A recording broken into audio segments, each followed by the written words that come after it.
And if they win it, they match the 70 Steelers for the wins. To me, they're clearly on par with that group and could just nudge ahead of them by winning the Super Bowl. You're tuned in to the Ross Tucker Football Podcast, guiding your gridiron journey, none other than your host, former NFL lineman, Ross Tucker. Oh, yeah, it is.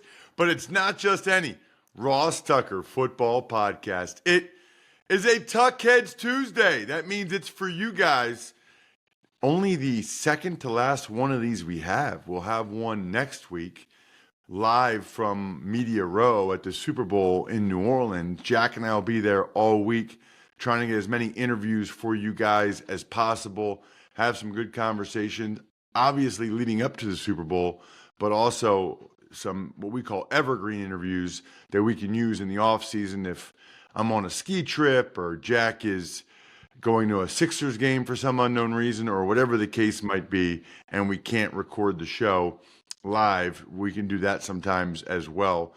Today, though, very excited to have Mike Sando on the show. I think a lot of you are probably familiar with him, but Hall of Fame voter and AP Awards voter. We'll get to Mike momentarily. We also, by the way, have a lot of coaching news to get to catch up on, really going back from over the weekend that we haven't gotten into in terms of some of these coordinators. But going to ask Mike about the awards voting process, the Hall of Fame, a lot of interesting things to get to with Mike. We are presented by DraftKings. DraftKings, the crown is yours.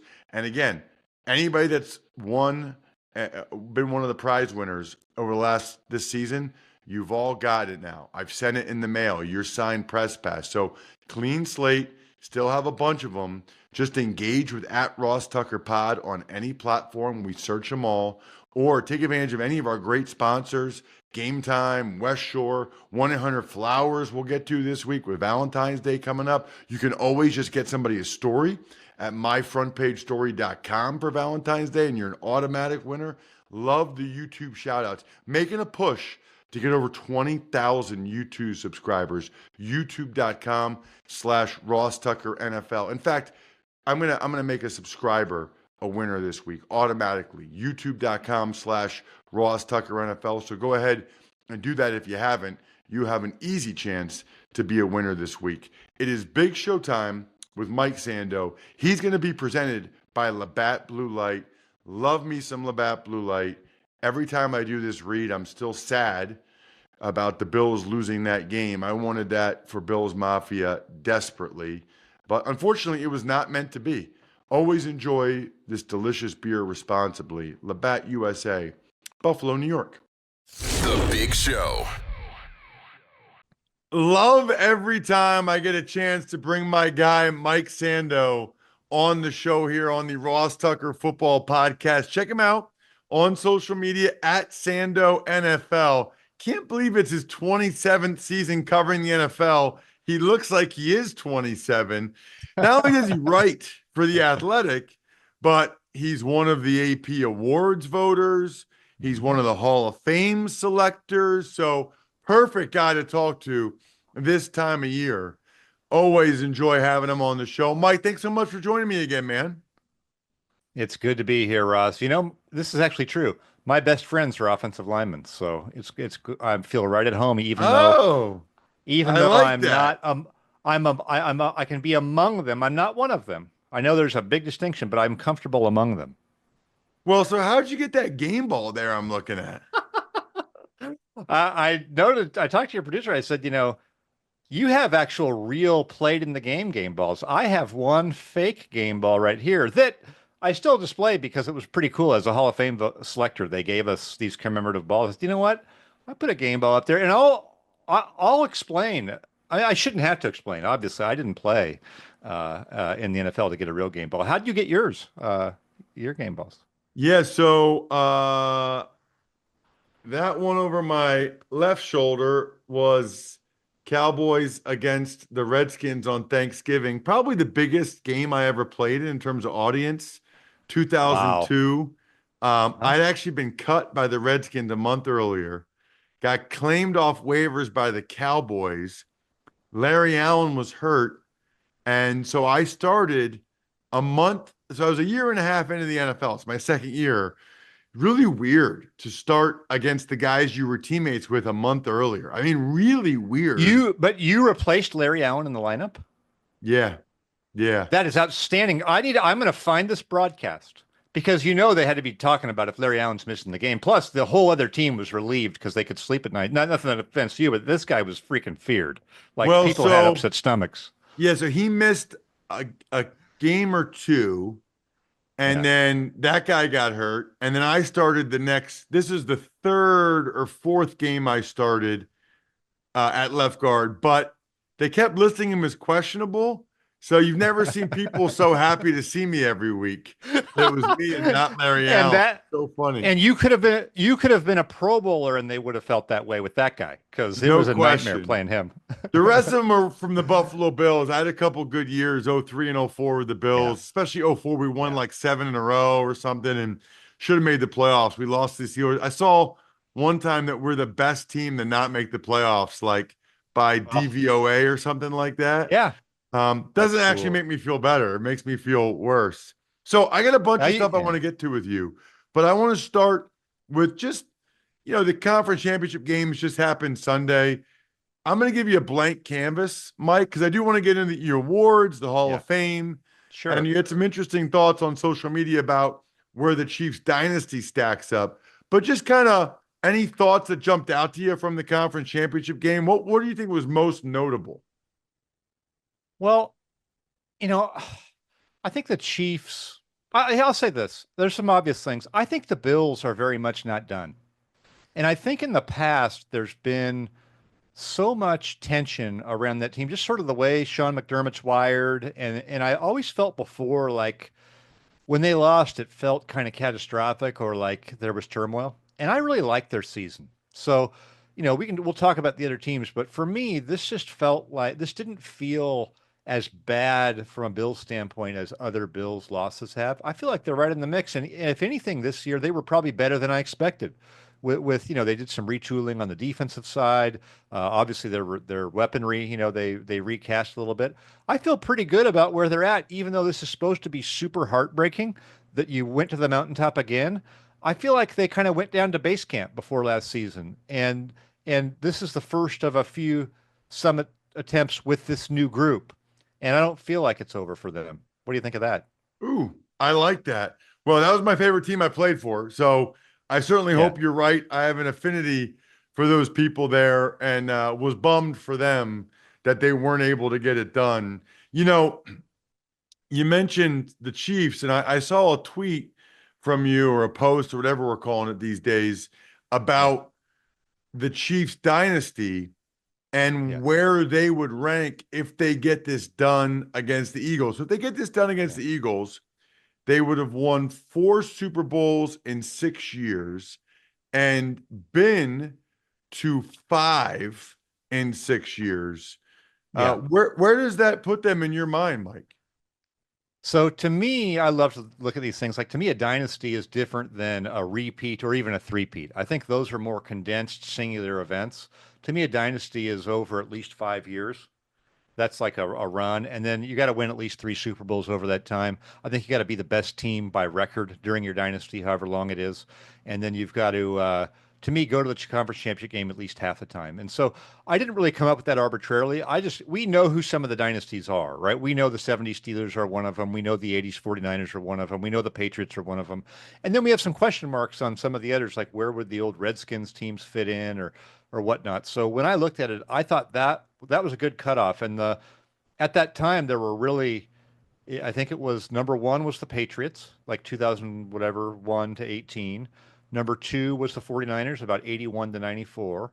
Number three was the Steelers, 74 to 79. And number four, narrowly behind, was the Chiefs, which was whatever 2019 to 19. 19 to 23. Well, now we add on 24 to another Super Bowl. And if they win it, they match the 70 Steelers for the wins. They already have a better winning rate. They always have, win record or winning percentage. They already get to the championship game more often. So to me, they're clearly on par with that group and could just nudge ahead of them by winning this Super Bowl. And they're not done either. So they could challenge, for maybe that 49er spot if they could keep it going. So I'll tell you what's interesting to me about that. The Niners did it with nobody in 94 played in 81, right? That I can Yeah, think of. that I'd have to look at that, but yeah, That I can think of. And I even, would think you're right. 81 was a little early for some of those offensive linemen, probably. yeah, Like and then Randy Cross, he 84, wasn't even there. 84, I don't think there was many guys from 84 that played in 94, including no Yeah, Montana. So yeah, I think it's hard in my mind. Like I yeah. almost think in my mind, there's the 81 to 84 or 81 to 88, if you want to go that way, and then 88 to Yeah. 94. I think that's interesting, Well, especially when there's different yeah, quarterbacks like that. that's really a good point. So what do you think? Because like the Patriots one was so long, but Brady was there the whole time, so it tied it all together, and he would have been the I only think player, there's right? I think the Patriots have two dynasties. I I love think I it. think they have Brady 1.0 and Brady 2.0 because Brady 2.0, I think he was like the only guy that was part of both of them. I don't think I anybody love that. else was around. So they had the 9 year gap in between where they didn't win one. Would you sort of, how would you tether where would you divide that? Uh the nines that they didn't win. So in other words, you'd have 01 to 04. So you want it to be longer, right? You want it to A be little bit. I would say 01 to 04, that 4 year stretch where they won Yeah. three is one dynasty. And Okay. then 16 to 19 or whatever it is when they won another three, that's another Ah, dynasty. I would call it the donut hole is Logan Mankins, the best offensive lineman that they had during that run. They won the Super Bowl the year before he got there. He was their best O lineman for 9 years, all pro, Pro Bowl. He goes to Tampa. They win it the year he leaves. It's the Logan Mankins donut hole, and it's unbelievable. I'm like, it hurts my heart for him. oh my God. Yeah, it's like he could have had like a Hall of Fame type career in between. But yet when you think of Mankins, I think he's on those great Patriot teams. I would think he's got, a couple rings. You don't really think about it unless you know. Yeah, And but you he know he was knows. there. He He knows. knows. He But never got to he be in that winning locker room. He never got the ring. Like he knows. and he probably gets would run into people like, "Oh, you're Mankins? Oh man, man, what was your favorite Super Bowl win?" Because you would assume he would have Well, been and on think it. about this, Mike. Think about this. There are guys that the Patriots signed on practice squad with 2 weeks left in the season that never played a down that have Super Bowl rings. Logan Mankin started like every game for 9 years and doesn't have one. Something does not sit well with me there. Something's off there. Yeah, there was a great story maybe on ESPN about Dan Skipper. Did you see that? Like Yeah. he got a Super Bowl ring with the Patriots, I believe, and he's like, I don't really claim it. I was just there for whatever part of it. I really need to get one now that I'm actually more contributing more. But he got one and Mankins didn't. And you're like, what? So I in '05, the Patriots signed me in week 15 maybe. And that week we played the Bucks and clinched the AFC East. And I got in my locker after the game. I was inactive for the game. Got to the locker room after the game and I saw the t-shirt and hat in there. I was like, that feels a little weird. I've been here for 3 days. Yeah. It's like putting a game ball on your shelf when you didn't play in the game. I mean, it's really not real. All right. So Mike, I want to get into the awards and the Hall of Fame. So Uh-huh. as an AP awards voter, you've already voted for all of them, right? Yeah, I did. Okay. And then we find out at NFL Honors Thursday before the Super Bowl who won Right. each of them. And Yep. there's some rule where you're not allowed to. Is that the case or no? Yeah, yeah. I think there's gambling like things involved. They could piece it Oh, together, yeah. whatever. I have talked about the like, I'll pick my spots during the season. I have some sort of ideas of what makes somebody's a Hall of Fame or I meaning an MVP candidate. So, people could probably figure out which way I was leaning one way or the other. And I'm happy to discuss the MVP part of it. Got it. But the process is your votes are due how many days after the regular season ends? I think it was like January 5th or something, or somewhere. It was, Got it. it's shortly after the season. And I was thinking about that last night. Like Mahomes probably got like hardly any or no MVP votes. Like, how many would he get now? So that's what I've always wondered. It's the Associated Press decides it. I'm just curious your opinion on whether or not. I mean, it'd be hard to do because the honors is before the Super Bowl, so Yeah. it'd be hard to pull Yeah. off. But your thoughts on them just being regular season awards? I'm probably okay with it.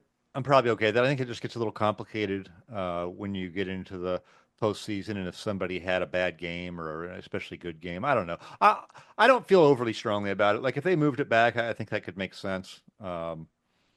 But it doesn't. It's not that big of a thing to me. I think it's neater to have everybody have the same number of games and all of that. Yeah, it's definitely cleaner for Yeah. sure. Yeah. But it's always interesting to me because the games in the playoffs are the games we really remember. Like those are the Yeah. games we talk Yeah. about or remember. Yeah. So we're basing these awards off the games we don't really talk about or remember. Although I guess what's good about it is those guys, that's how their accomplishments from those years live on through the awards as opposed to specific games. We don't remember those games, but we remember Saquon Yeah. Barkley had 2,000 yards Yeah. or whatever. You know what I mean? I kind of like separating. Think of it this way: if we're discussing someone's Hall of Fame candidacy, you say, "Yeah, he was a three-time MVP, but didn't win a Super Bowl." Right? That's a good distinction to have made, right? I mean, obviously, if you're a three-time MVP, you're probably going to be a Hall of Famer. But I like to think of those achievements being a little different. I think that's fair. And then refresh my memory, Mike, on the Hall Mhm. of Fame selection process. We're Okay. down to 10 or 15. Well, so we get down to 15 modern era guys, which means they're players who've been retired at least 5 years, but uh, not 25 or more years. Okay, so they don't go to the senior committee, right? So there's 15 finalists, and then we go into a room. It's a Zoom now, the last few years, and we vote down from 15 to 10 to 7. And once we get to 7, you have to pick five of the 7. And then from that, between I believe 3 and 5 will get in. They have to have 80% of the votes to get in. That's just kind of a little bit of a tweak to the process. So they've raised the bar. Like in recent years, you've seen like Deion Sanders and some of these Uber Hall of Famers, like kind of like, hey, there's too many guys getting in. And so they tweaked this thing to make it harder on the final. Always get five made it. And now there could be like four or three even. So it's a little trickier for those guys on the edge. Then there's a separate bucket of five people that is three senior candidates, which this year was Sterling Sharp, was Maxie Bond, and Jim Tyrer, the old tackle for the Chiefs. And then there was a coach candidate, Mike Holmgren. And then there was a contributor candidate who was Ralph Hay, one of the founders of the league. So those five are in a separate bucket, and we have to pick three of those. And between 1 and 3, it will make it. You have to have 80% of the 49 member panel. So like 39 of 49 votes would be required to get in. It's a little tricky, but it's also just harder. Those they switched up the equation this year, and I think we're going to get fewer people in. Interesting. So I didn't Mhm. know that. Yeah, I'm going to write a story about it because no What's one the knows it. equation? So the equation is there's some tricky math when we have we reduce to 7 finalists in the modern era, and they say, Ross, of these 7 guys, pick your five. And then 48 other people do the same thing. We each pick five. But the five the ones that make it have to get 80% of the 49 votes. So there's a little bit of math involved there. Like we may not get five. You could Right. spread those votes. Yeah, I think, in Right. fact, I texted the hall on this because I was trying to figure this out. They say that between 3 and 5 modern eras have to get in, but couldn't you have if you have 49 voters, couldn't you have like 35 votes for each of the 7 guys, and then have nobody get the 39 needed to have 80%? That's why I was like, I'm figuring all this out because I'm going to do a story on it. But that tells you how tricky this is. Like I'm on the panel. I like think about this stuff all the time, and I'm trying to make sure I understand exactly how it works. So when they announce this class and there's fewer people than people think, I think there's going to be some interesting conversations about this guy not making it, that guy not making it. Wait, they changed the process, because people, it's hard to follow. I didn't realize that. That's value added right there for you letting me know that. I guess the last question, Mike, would just be, do you think that there should be? I mean, is this a selector thing or the hall thing in terms of having a separate wing or whatever for the first ballot guys or the elite guys? Would that be something you guys Yeah, have to decide or something the hall itself? the hall would, but they listen to, they listen to good ideas. So if people pass along ideas, they've been very receptive. I don't think that's a good idea to me. I don't know. It's hard to get in, and who the select few. Some people will complain that you should only be in if you're an absolute, well, we'd have like 15 guys in the Hall of Fame. I think there's room for more than that, don't you? And we know Deion Sanders is different from you know 75% of the 90% of the Hall of Famers, but I'm fine with doing it this way, where you make it a little bit harder to get in, and still have guys get in, and have them take two or three tries, or maybe five tries. But I don't think John Lynch, because it took him 7 or 8 times to get in, shouldn't be able to have dinner at the table with Deion Sanders because he made it in faster when they go and have their party, right? These guys are all Hall of Famers. Love it. Check him out at Sando NFL. Really good follow, really bright guy, and he has some really good information for us today, which is awesome. Thank you so much, Mike. Thank you, Ross. Appreciate it. All right, fellas, ladies, it's the last week in the 3 for Free sales event. Only goes through February 2nd. What is that? It's the free install, the free upgrade, and the 0% free interest at westshorehome.com/Ross. Spring will be here before you know it. You would love some new windows or some new doors. I didn't realize how much new doors, what the return on investment is there. Not only if you ever sell the house and like the looks of it, but the security and energy savings. Plus, you guys know how much my daughters love their new shower. You can see it. I guess it's a little bit weird that you can see my daughter's shower, but whatever. They're not in it. I think that's the most important thing. westshorehome.com/Ross. westshorehome.com/Ross. It is awesome. They love it. You get the extra $500 off, by the way, if you go to westshorehome.com/Ross. The only thing better than game day predictions are the foods that come with them. Introducing Tums Fantasy Foodball Pool, brought to you by Tums, America's #1 antacid brand, and DraftKings. Turn football into foodball by building your best game day plate for a shot at winning a share of $40,000 in cash prizes. Join the Tums foodball action during this playoff season's most heartburn-inducing time. Visit DraftKings.com/Tums foodball now through February 9th to enter for free and select your game day plate before the start of each playoff round. Age and eligibility restrictions apply. Void where prohibited. See terms at DraftKings.com/Tums foodball. Don't let heartburn keep you on the sidelines. Try Tums Chewy Bites with a tasty outer shell and soft center for fast relief of heartburn, acid indigestion, and upset stomach. Check out Tums Gummy Bites, featuring a soft and easy-to-chew format for fast relief of occasional heartburn, acid indigestion, sour stomach, and upset stomach. Both available at Amazon, Target, and other major retailers nationwide. Be sure to follow Tums at Tums Official on Instagram and TikTok. All right, the Super Bowl is set. It is the Eagles and the Chiefs. I've been telling you guys about Smirnoff being an official sponsor of the Ross Tucker Football Podcast all year. So you already know that they're also an official vodka partner of the NFL and Super Bowl 59. What I love about Smirnoff is that you can get the world's #1 vodka without breaking the bank. Very important. This feeling is what the good folks over at Smirnoff call Smirnoff Extraordinary. And yes, I can say that way better than the guys in the TV commercial. They've got some awesome items right now dropping, including from Vernon Davis. You got to check it out. head on over to SmirnoffDrops.com to check out upcoming drops and check out these Smirnoff extraordinary items. Go quick. They won't last long. Please drink responsibly. Smirnoff number 21 vodka, distilled from grain, 40% alcohol by volume. Smirnoff Company, New York, New York. Pricing at sole discretion of the retailer. May vary by state. Please not share with anyone under legal drinking age. Tuck's Takes. All right, Ross, the first bit of news, the Texans, they fired their offensive coordinator, Bobby Slowick.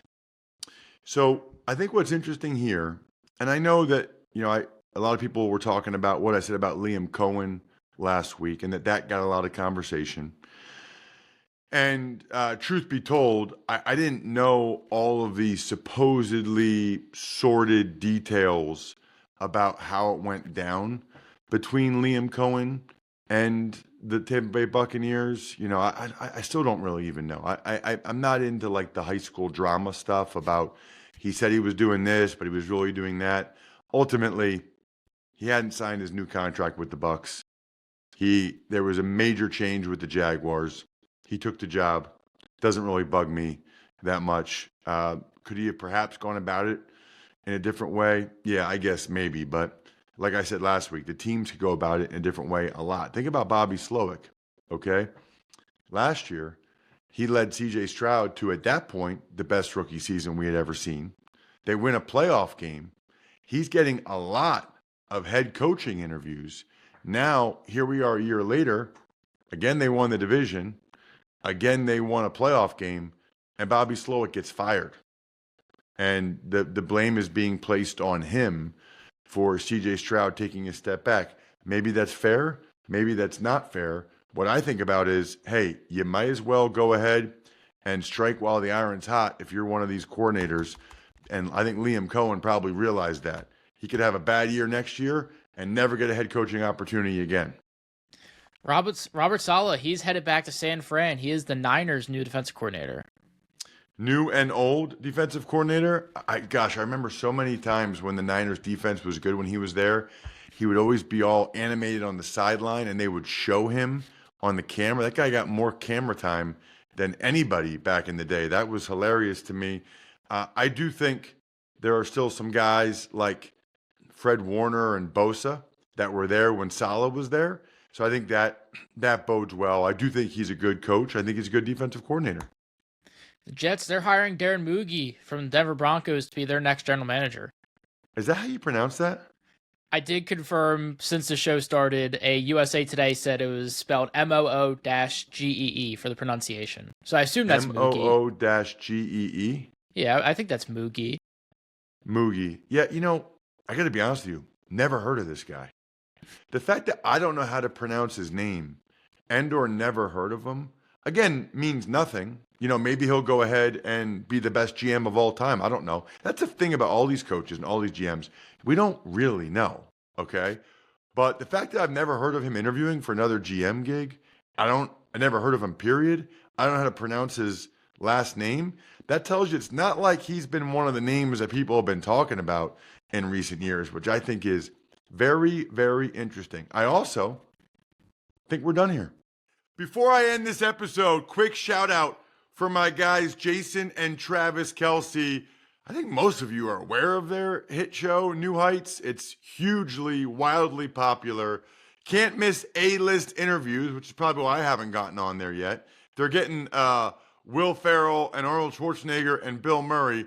Going to be a while before they get to me on the list. Listen and watch New Heights wherever you get your podcast. But if you want to skip the ads, catch new episodes early, and unlock access to exclusive episodes of the show, join Wondery Plus in the Wondery app, Apple Podcasts, or Spotify. Thanks for tuning in to the Ross Tucker Football Podcast. Make sure to also check out Even Money, Fantasy Feast, and College Draft, all on the DraftKings Network on Samsung TV Plus, YouTube, or subscribe to the podcast on your favorite platform. Shout out myfrontpagestory.com. Man, I hope all of you guys get one of these for your significant other for Valentine's Day. Couldn't feel stronger about a gift for someone special in your life. myfrontpagestory.com, myfrontpagestory.com. I like backofficescheduler.com, humanheadnyc.com, Sporticulture, and Pizza Boy Brewing.